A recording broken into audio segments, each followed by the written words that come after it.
Snapdragon Summit, and I'm joined by Cristiano, the CEO of Qualcomm. Now, this is so exciting for me. Not only get a chance to see you and talk to you, but we're here at the Snapdragon Summit. So how is this event for you so far? Well, this event's been great. And look, this is one of the most favorite events for Qualcomm. That's where we announced the latest and greatest Snapdragon from the 8 series. Snapdragon has been and continue to be the platform that really defines the pace of innovation in mobile. We've been working very hard to make sure that it really represents what's a premium smartphone experience is. And we're excited to tell everybody about what Snapdragon 8 Gen 2 can do. So now, obviously, people can see everything online, but for the people here, what was the kind of idea behind coming to Hawaii and getting to really experience this in such an amazing location? It is a great place, isn't it? It's so great. We're very excited, and I think what we like it, nobody complains. I haven't heard anybody say, oh, I don't want to go to Hawaii. It has a reason. Snapdragon, it's been really utilized globally, and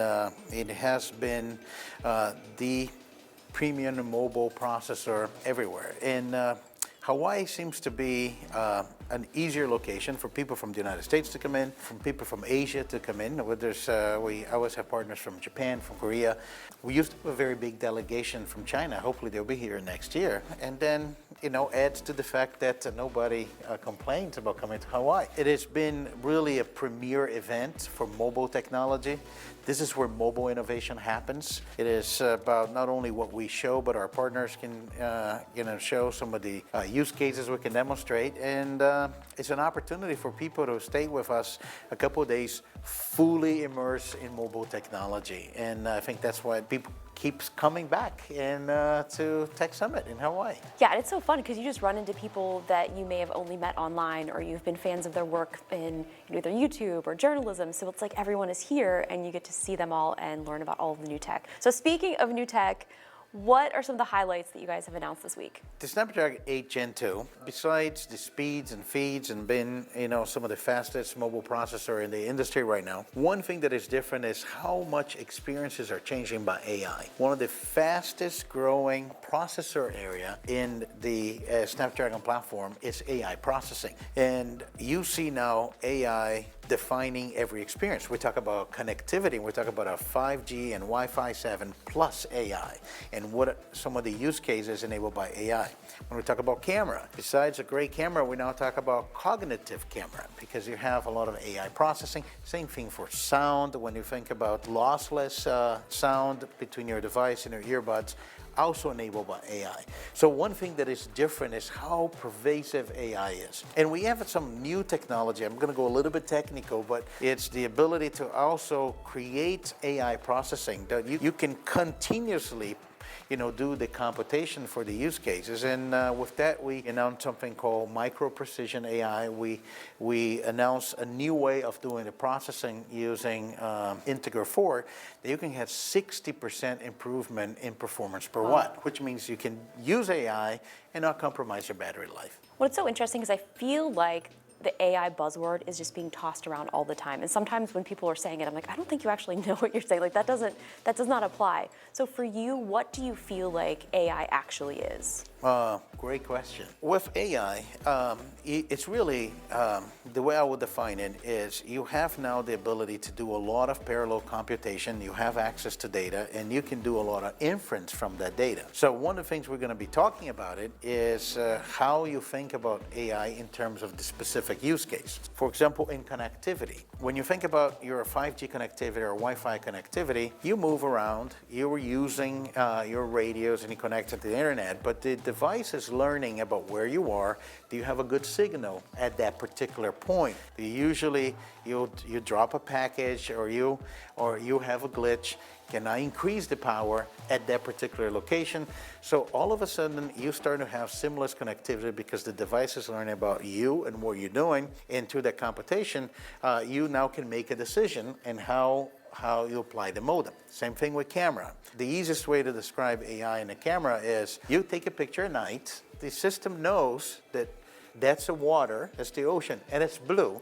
So it should be blue, and we color the picture for you, so you actually have the ability to take a picture at night with no light as it was daytime, and countless examples, but really it's about making everything intelligent. You said something that I like. I think the AI word's been tossed around a lot. The AI started in the data center, in the cloud. You have all this data go to the cloud, you do computation, you see things when you do a simple Google search and the recommendations that come for you. But the real scale of AI is going to happen in the devices, what we call the edge. Whether you make your phone intelligent, your car intelligent, your camera, your music device and everything. And I think that's what we see probably the largest opportunity for AI. That's what we call on-device AI.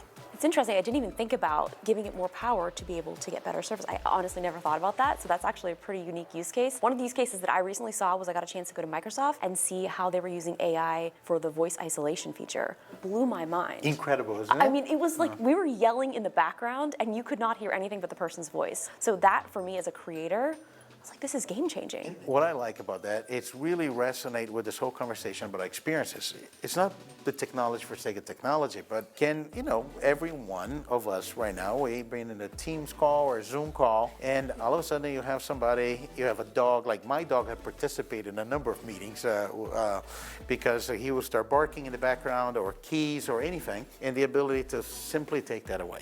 And people can resonate, wow, this will change my experience. And I think that's just the beginning. I don't know if you saw there are other things we're doing, for example, Microsoft Teams, which means you have your camera, and if you move around, somebody comes in, you have another person join you, or you stand up, the camera will track and follow you. And that's just some of the cool things that we can do with artificial intelligence in those devices. The eye gaze. That one was so shocking. So for anybody that's not sure of what I'm talking about, if you're actually looking at the webcam, you're making eye contact with the person on the other end. But most of the time you're looking down or looking at yourself or looking at the other people. So the eye gaze AI was one of my favorite new features. Yeah, and a lot of people are going to like that because you're looking down or you're typing or you're looking at the other side of the screen, and I think that can be corrected. So another kind of buzzword that I feel like is tossed around a lot is the Metaverse. What do you feel like the Metaverse actually is right now, and what do you see that future of the Metaverse being? There's so many different Metaverses right now that it's kind of overwhelming. Like, what is that going to look like? All right, so Justine, we're very bullish about it because I'll step back and talk about what exactly the problem we're trying to solve before I get into the Metaverse. It's about the merger of physical and digital spaces. Right now we're connected, everything's connected. This is your most connected device, and there's a digital twin of everything. There's a digital twin of yourself, there's a digital twin of your car, there's a digital twin of your device, and everything in the cloud. And the ability to merge physical and digital spaces, it's very transformative. And it's going to happen, and it's going to get a very big scale. Now, this is going to materialize in different ways. So specific to your question, when you think about the Metaverse, some of the things we're doing with our partner Meta, with the Oculus Quest, now the Meta Quest, they just announced the Quest Pro. You can have a fully immersive experience in VR. And you can see from a consumer standpoint, that could evolve into social. How, the way I describe this is if you go to Facebook or Instagram, and then people will put a picture or a video, and then send a notification, you go see it. But I can see an environment that you could interact with other people virtually, and those things are going to get better. The content's going to get better, resolution's going to get better. So there is a social application. There's a gaming application, fully immersive. But that's not only that. The Metaverse is also going to develop on the enterprise side. For example, you can see of somebody which is a technician, and somebody comes in with a car and you want to do maintenance on the car. You can have the ability to look at the digital twin of the car, overlay that information with augmented reality devices, and you can use that as a tutorial or training or access to information. Fast forward, since we're talking about cars, to something that we started to see in some cars right now, which is heads-up display. Think about a heads-up display evolving and display in your windshield all the information about safety and security that's very relevant for you, or even where you're going to find a parking spot or things like that. So all of those things are being developed, and I think the future is going to be one that we're going to be able to blend physical and digital. And of course, from virtual reality, this is going to evolve to augmented reality, where you're going to have fully immersive glasses. We're maybe 5 to 10 years away of having glasses that you can wear and can do many of the things that you do on your phone. But it's easy to see from a technology standpoint that it's possible, something as simple as a phone call, that you can have this conversation like you and I are having when I can see a hologram of you and vice versa with fully augmented, immersive augmented reality glasses. And I think we're just at the beginning of this future. It's so exciting, and as a creator too, just kind of getting my mind thinking like, what can I do for my viewers to give them a really cool augmented reality experience? Like you said, like they could actually be sitting next to their favorite creator and having a conversation, or they could be in their room and now they're magically transported into my office and watching me film a video. So there's so many fun things. And you're talking about fixing cars. Like this can also transfer into like healthcare, teaching people how to, do surgery.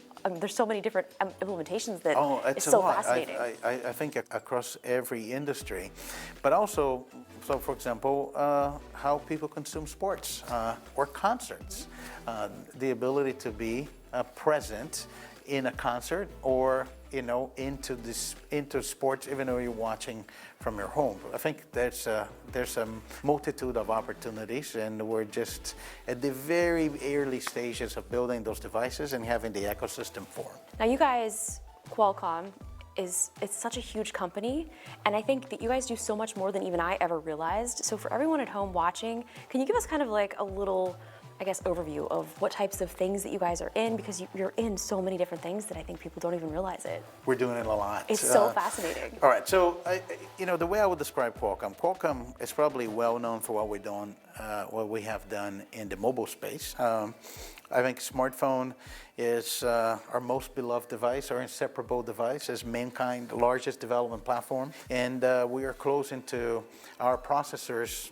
Powers close to 50% of all smartphones in the world, and there's a lot of people in the world. So that's kind of the main thing we do. The other thing that we do as a company, many of the technologies that we use today and started using in the history of cellular, 3G technology, 4G technology, 5G technologies, all invented by Qualcomm. And we have been a company that's been really focused on creating technology to solve some of the most challenging problems. And one of the things that we did when we built our mobile business is we realized that the next computing platform needs to fit in the palm of your hand, and that device needed to incorporate every single consumer electronic device.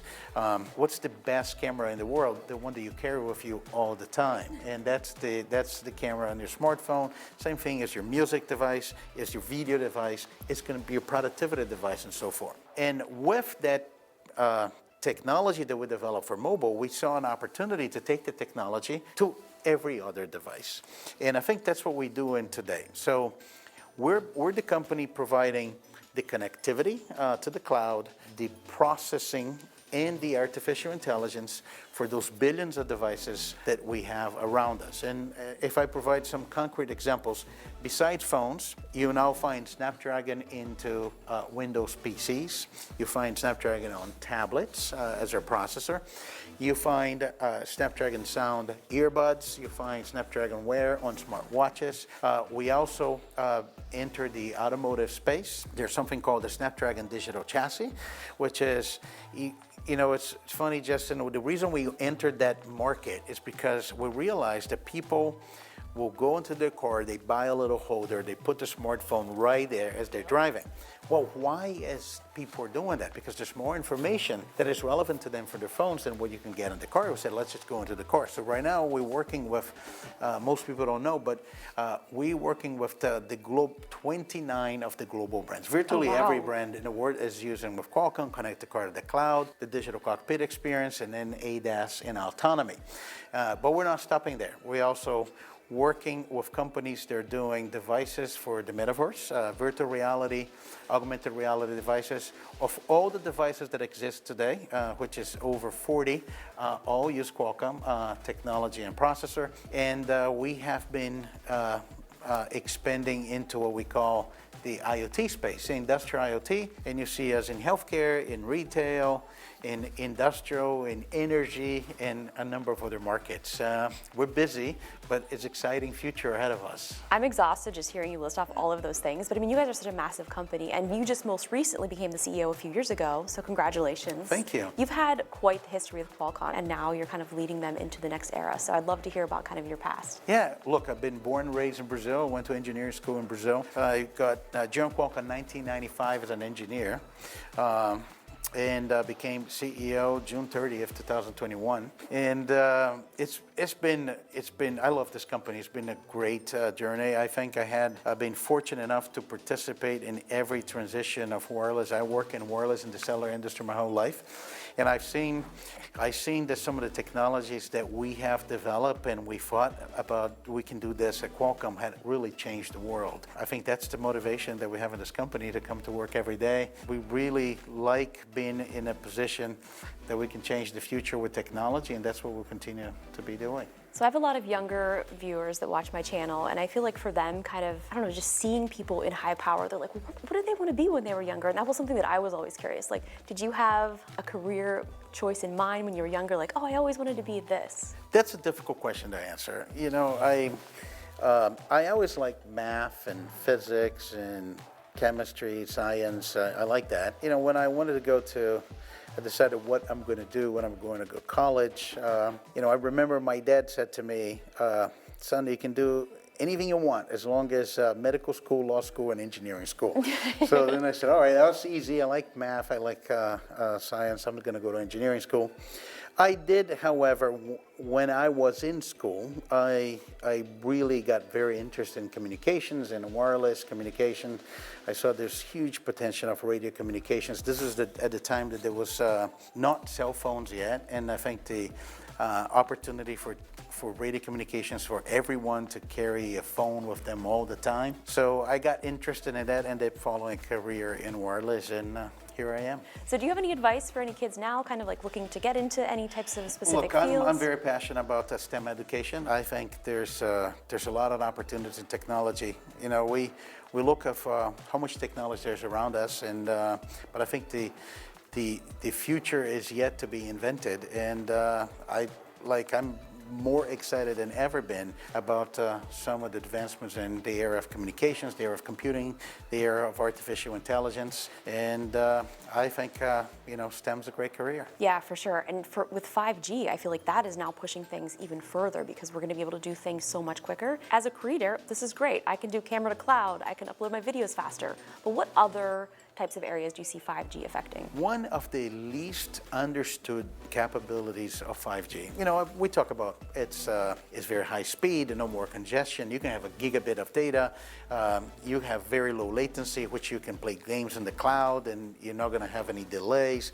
We talk about consuming video now, the way the video was designed to be consumed of its full frame rate. There's all those things associated with speed. But one of the least understood features of 5G is the fact that you can have on-demand computing. I'll explain what that means. You're now connected to the cloud with a very big pipe. It's a very high-speed connectivity. It's very fast response time. So think about your device, whether it's your smartphone or your PC, it's now connected with the cloud as if they were a single device. So now you have unlimited computing power. And that's why, for example, with 5G, you know, people that had to have a big workstation, and they're doing a lot, especially, for example, on the creative side, you're doing a lot of applications require a lot of computation. They can do on a laptop using the power on the cloud. So you basically, 5G will democratize computing power. You can have access to as much computing power as you want using the power of the cloud. And I think that's going to be the next gaming-changing feature of 5G. I mean, speaking of gaming, that has changed the gaming landscape because now you're playing your video games on your phone, basically wherever you are, which is incredible because you don't need a console, you don't need your high-powered PC, and I think it's really changing the game. Yeah, the mobile gaming is the fastest gaming segment right now, and think of from a developer standpoint, you now develop a mainstream game, you put it on the cloud, and it's not just the consoles. Anybody that has a phone will be able to play that game. It's a much larger market. So I think that 5G streaming of game is going to fundamentally change the gaming industry. Yeah, I remember people used to think mobile gaming was just playing like little like tap games. I'm like, no, I'm playing Halo right now. Like, I don't know about you. This is really so great because me and my sister also, hi Jenna, we travel a lot. So like we're able to play basically wherever we are. I mean, we used to like travel with all of our consoles back home for the holidays, and now we don't even have to do that. So it's so awesome. So now looking forward into the future in the next couple of years, I guess, what are you most excited about? I'm, just when you said the next couple of years, I think I'm very excited about the work that we're doing in transforming PCs. I think you and I talk about some of the use cases that Microsoft demonstrated. I think the next generation computing for the future of work, we're very excited about that. That's a whole new market for us. We expect to get scale in 24. The other thing that I'm very excited about is all of those cars that we've been working on with technology for assisted driving, autonomy, they're going to start coming into the market in the 25 to 26 timeframe. And I think the last thing is I believe that phones are going to be here for a very, very long time. But in a couple of years, we're going to have our companion glasses that go alongside our phones with augmented reality, and there's so many cool things we can do. Oh, I can't wait. I'm even thinking even further ahead, like actually contact lenses. I mean, I've seen prototypes of things like that. Like that's thinking way far in the future, but the whole glasses tech, I'm super excited about that. It's gonna be really cool. Thank you so much for joining me here. Is there anything else that you want to tell them about Snapdragon or anything else to add? I think just watch the stream of the Snapdragon announcements. I think we're very proud of Snapdragon 8 Gen 2, and hopefully you'll find that in the phone next time you're gonna go buy a phone. Awesome, well thank you so much for chatting with me. This was great. Thank you, happy to do that. Thank you. Thank you.